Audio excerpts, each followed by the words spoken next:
नाजरीन, इलाकाई खबरों में अब रुख करते हैं जिला कसूर खड़ियां खास की जानिब, जहां एबीसी न्यूज के नुमाइंदा लियाकत अली सेठी की रिपोर्ट के मुताबिक मुबैना तौर पर डॉक्टर सईद जावेद ने मरीजा का इलाज सेहत कार्ड पर किया, लेकिन नकद रकम भी बटोरी और साइला गरीब मरीजा के पेट में कैंची छोड़कर पेट बंद कर दिया। अब दबाव में लेकर वीडियो बयान भी दिलवा दिया गया। ताहम बाअसर जालिम डॉक्टर सईद जावेद को बचाने के लिए माफियाज और चंद नाम निहाद बिकाऊ सहाफी बचाने के लिए सरगर्म है। बदनामी जमाना डॉक्टर सईद जावेद महकमा हिंदू औकात की जमीन पर जालसाजी से कब्जा करके खड़ियां खास जिला कसूर में अपने पेशा वर्कआउट की पुश्त पनाही से लूटने में मसरूफ कई मरीजों को मौत के घाट उतार चुका है, लेकिन डर और खौफ की वजह से कोई आवाज नहीं उठाता। नाजिया बीबी मेरी बच्ची है जी, इन तकलीफ हुई है थोड़ी पेट च, मैं इन्हू लै गया सईद जावेद अस्पताल खड़ियां खास।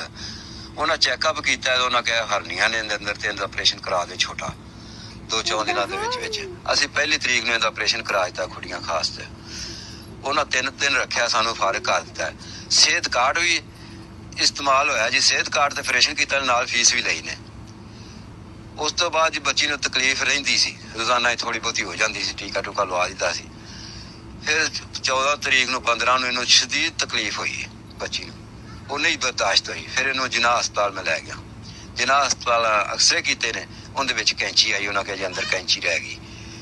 सुबह उन्हें 16 तरीक नूं उन्हें सुबह ऑपरेशन कर दिता ते बच्ची दियां आंदरां सारियां कटियां गईयां ने, दोबारा जोड़ लाए उन्हें, अजे खा पी कुछ नहीं रही। ते मेरी वजीर आज़म अगे हाथ जोड़ के अपील है कि इन्हों जालमां नूं दरिंदियां नूं सख्त तो सख्त सजा दी जाए, किसी और दी बच्ची नाल इहो। जावेद सईद हॉस्पिटल से मेरी दर्द नहीं रुकी, फिर दर्द बहुत ज्यादा दिन दर्द नाल कड्डे। 14 तरीक नूं मैनूं दर्द बहुत ज्यादा हुई, मैनूं स्टील बाग लै गए ने, उत्थों जाके उत्थे भी दिहाड़ी उत्थे रात रखिया ने, फिर पट्टी हॉस्पिटल रखिया ने, फिर जनाह च लै गए। जनाह च जाके ते उन्होंने मैनूं ना मेरा ऑपरेशन कर दिता। उन्हें कहा भी तुसी तेरे अंदर कैंची है, ना एक्सरे कीते ने, उन्हें कहा तेरे अंदर कैंची है। मैं उदों पहले बहुत ज्यादा हॉस्पिटल धक्के खा के, मेरे बच्चे निक्के निक्के ने, छोटा बच्चा मेरा 4 महीने, घर मेरे मकान मेरे डिगे पे ने, ऑपरेशन मेरा हो गया, मेरे बुए कर्जे वाले आंदे पे ने। मेरी वजीर आला से गुजारिश है कि मैनू इंसाफ चाहिए।